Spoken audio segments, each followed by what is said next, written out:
ჩვენი ბათუმი და ზოგადად საქართველო დღესდღეობით დიდი ტურისტული გამოწვევის წინაშე დგას, რადგან ჩვენს მეზობელ ქვეყნებში სულ უფრო დაბლა იწევს ტურისტული დასვენება გართობის ხარჯები და სულ უფრო მაღლა იწევს მომსახურების, სერვისის ხარისხი.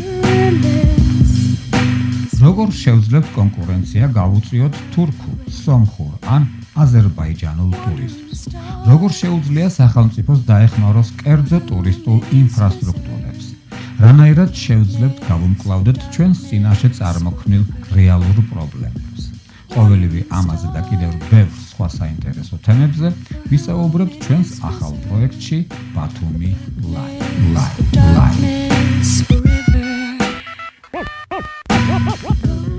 ქართველი ტუროპერატორები უკვე მინიმალურ ფასებში სთავაზობენ ჩვენს მოსახლეობას მოგზაურობას ევროპაში, მაშინ როცა ევროპელი მოსახლეობისთვის ჩვენს ქვეყანაში მოგზაურობა იგივე ფასებში შეუძლებელია.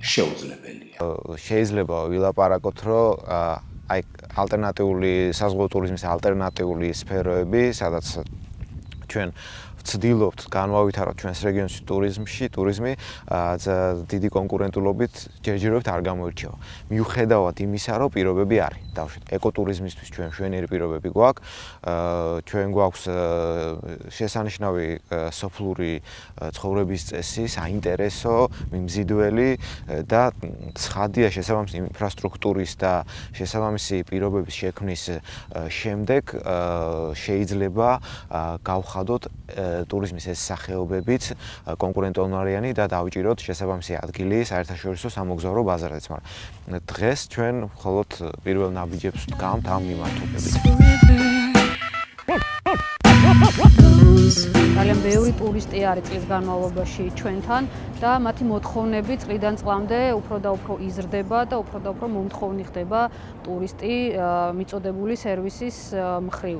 შესაბამისად ჩვენ გადავწყვიტეთ, რომ სერვისის ხარისხზე დაგვეწყო ზრუნვა. ზრუნვა გახლავთ შემდეგი, რომ მაჭარის ტურიზმისა და კურორტების დეპარტამენტმა განახორციელა რამდენიმე პროექტი, კერძოდ ეს გახლავთ რეკომენდებულია ტურიზმის დეპარტამენტის მიერ, რაც გულისხმობს ხარისხის ნიშნის მინიჭებას ობიექტებისთვის და ასევე მეორე პროექტი, რომელიც გასულ წელსაც ფუნქციონირებდა, ეს გახლავთ იდუმალი სტუმრის პროექტი, რომელსაც საკმაოდ დიდი გამოხმაურება, დიდი ინტერესი და საკმაოდ, ასე ვთქვათ, დიდი მნიშვნელობა აქვს ხარისხის დონის განსაზღვრისთვის. სამწუხაროდ მომსახურების დაბალი დონე კვლავაც აქტუალური პრობლემაა. როცა სტუმარი 4 ან 5 ვარსკვლავიანი სტანდარტიზაციის მქონე სასტუმროში ბინავდება, იგი შესაბამის მომსახურებას მოითხოვს და უკმაყოფილოდ მიემგზავრება იმ შემთხვევაში, თუ ეს ბალანსი ვერ დაინახა. ფასის გადახდილი თანხის და სერვისის დისბალანსი, ანუ ამ შემთხვევაში დაიგულისხმება, როცა მომხმარებელი ჩამოდის რეგიონში და სასტუმროების აბსოლუტურ უმრავლესობას აქვს 4-5 ვარსკვლავი, მას აქვს ბუნებრივია გარკვეულწილად მაღალი სერვისის, მას უჩნდება მაღალი სერვისზე მოთხოვნა. ის იხდის შესაბამისად საკმაოდ ძვირს ამაში, მაგრამ სერვისი არის დაბალი დონის. ანუ ეს დისბალანსი არის რეალურად პრობლემა. ანუ საერთო ჯამში რო ვთქვათ, ანუ სტანდარტიზაციით რეალურად მოხდება როგორც მომხმარებლების ინტერესების დაცვა, ასევე ბიზნეს სექტორის დაცვა. იმისათვის რომ ჩვენ ზოგადად რეგიონში უზრუნველყოთ ერთის მხრივ ტურისტების უსაფრთხოება, მინიმალურ დონეზე ინფორმირებულობა და მომსახურების ხარისხი და ასევე ვიყოთ კონკურენტუნარიანი ტურისტული მიმართულება, აუცილებელი არის ტურიზმის ინდუსტრიაში გარკვეული წილი რეგულაციებისა, რომელიც უნდა მოდიოდეს საკანონმდებლო რეგულაციების სახით. თუმცა ეს არ უნდა გულისხმობდეს დამაბრკოლებელ და მაკონტროლებელ რეგულაციებს, რომელიც ზოგადად აღიქმება როგორც შემაფრხებელი განვითარებისა ინდუსტრიის. პირიქით ეს უნდა იყოს რეგულაციები, რომელიც საშუალებას მისცემს ინდუსტრიას განვითარდეს სწორი მიმართულებით.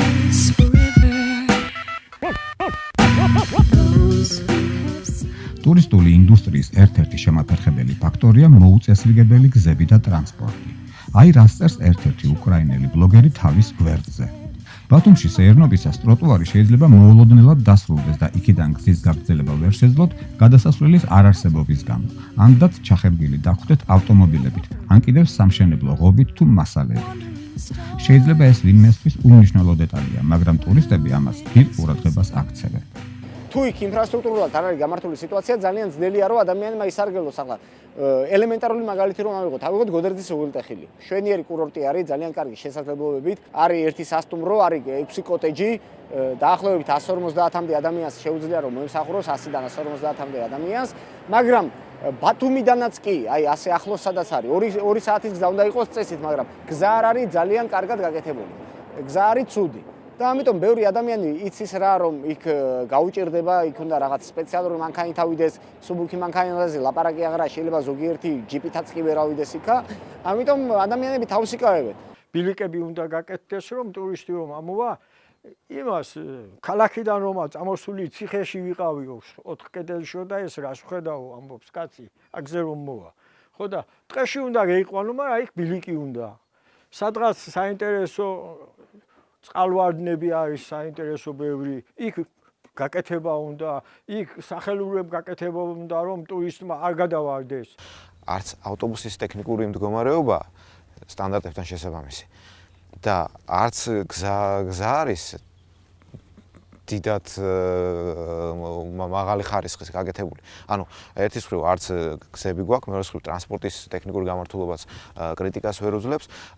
მესამეც კიდე თუ ტურისტმა მისით მოინდომა ასულა დავუშვათ ჩამოვიდა ბათუმამდე და ბათუმიდან ხულოს მუნიციპალიტეტში ჩავიდა, გზაში რომ რამე დაემართოს მანქანას ვის უნდა მიმართოს და ვინ უნდა უშველოს, ეს საკითხიც ბუნდოვანია, ანუ აწყობილი არ არის კარგად სატრანსპორტო ინფრასტრუქტურა. ყველაფერს გულისხმობ გზის ხარისხს, მომსახურებას ტრანსპორტის და ოფიციალური საქალაქო ქალაქთა შორისი და რეგიონთა შორისი ტრანსპორტის გამართულობის ამბავს და მოძრაობის გრაფიკს კიდე. ყველაფერი ეს არის მოსაწყობი. რაც უფრო ხელმისაწვდომს გავხდით ჩვენ შემთხვევაში აჭარის მაღალმთიანეთს, მით უფრო მეტი ადამიანი იმოგზაურებს.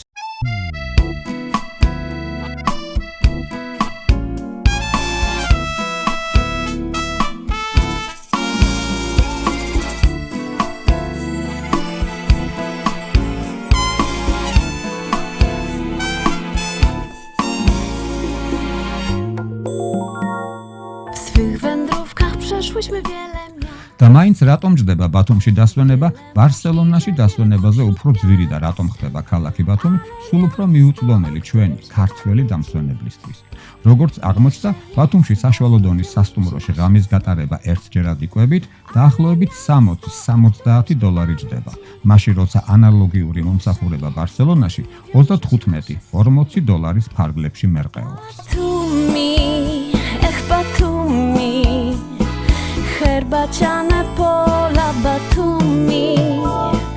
დიახ, დაბალი ფასები ეს არის ყველაზე მნიშვნელოვანი ფაქტორი, რასაც ტურისტები მოგზაურობისას ითვალისწინებენ. არსებული ნაკადის სამომავლო ზრდისათვის აუცილებელია საერთაშორისო ბაზარზე ქვეყანა კონკურენტიანი და მიმზიდველი სწორედ ფასების მიხედვით იყოს. ჩვენ ხშირად გვესმის, რომ ფასი და ხარისხი არის შეუსაბამო. სწორედ ეს წყვეტა, რომ ამოვავსოთ და ამით ასევე დავეხმაროთ მომსახურების ხარისხის გაუმჯობესების უფრო მაღალ ეტაპზე აყვანას, ჩვენ გადავწყვიტეთ, რომ ის პრაქტიკა, რომ წელიწადში 2-ჯერ ტრენინგების ჩატარებით შემოვიფარგლოთ, აღარ იყოს. პირიქით 12 თვის განმავლობაში კვირაში რამდენჯერმე ჩვენ ვაწვდით ინდუსტრიის წარმომადგენლებს სხვადასხვა სახის ტრეინინგებს, რაც გამოიხატება იმაში, რომ თუნდაც დასაქმებული კადრები, თუნდაც ობიექტების მენეჯერები და მფლობელები იქნებიან, მათ ექნებათ საშუალება მოვიდნენ ჩვენთან სატრენინგო საკონსულტაციო ცენტრში, მუდმივ რეჟიმში მიიღონ ინფორმაცია, მიიღონ კონსულტაცია ჩვენი ექსპერტების საშუალებით და ჩვენს მიერ მოწვეული, ასე ვთქვათ, guest speaker-ების, სპეციალისტების მხრიდან მიიღონ ის აუცილებელი ინფორმაცია და ტრეინინგი, რაც მათ თანამშრომლებს, მათ მიმტანებს, მათ სასტუმროს მომსახურე პერსონალს სხვადასხვა კუთხით ჭირდება. რა პროგრამით წარდგებით მას წინაშე, რა მარშრუტები გაგვაჩნია, რა პროგრამები. შემდგომ ამისა ისინი კითხულობენ, რა თქმა უნდა, ფასებს, აი, როგორ არის ტურისტული პროდუქტის ფასი, ღირებულება, განსაზღვრული. ამ შემთხვევაში ფასი არა გადამწყვეტ, მაგრამ მნიშვნელოვანია, ვინაიდან ფასის მიხედვით ტურისტი ირჩევს ამა თუ იმ ტურს. ამ შემთხვევაში ჩვენ ხელშეკრულებებს ვაფორმებთ ცალკეულ ტურისტულ ობიექტებთან, როგორც არის მაგალითად ისტორიული მემკვიდრეობითობის ობიექტები, სასტუმროები, კვების ობიექტები და მათთან გაფორმებული ხელშეკრულების შედეგად ჩვენ ვადგენთ საბოლოო ფასს. მე ვერ ვიტყვი რომ ჩვენთან ფასები განსაკუთრებით მიმზიდველია, მაგრამ ჩვენ მაქსიმალურად ვცდილობთ რომ ფასი იყოს მინიმალური, ვინაიდან საბოლოო ტურისტული პაკეტი გამოვიდეს იაფი.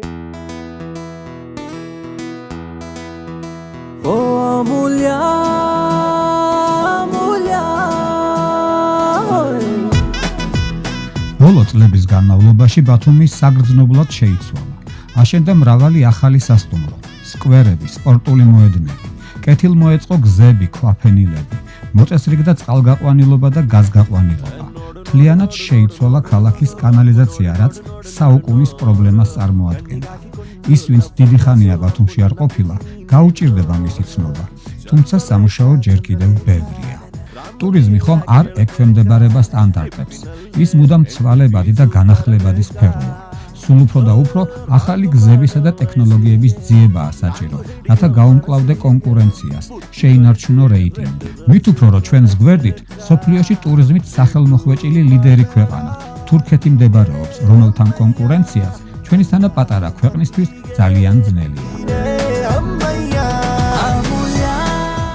თურქეთი ხო მილიარდებს ხარჯავს ტურისტების მოსაზიდად, რომელთა ნაკადმაც საგრძნობლად იკლო ცნობილი მოვლენების შემდეგ და ეხლა საქართველოს დიდი შანსი აქვს ეს ტურისტული ნაკადი თავისკენ მიიზიდოს.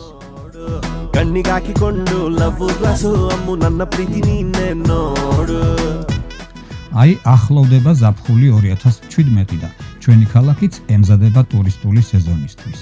ჩვენ კი კვლავაც თვალს მივადევნებთ ამ სფეროში მიმდინარე წარმატებებსა თუ პრობლემებს.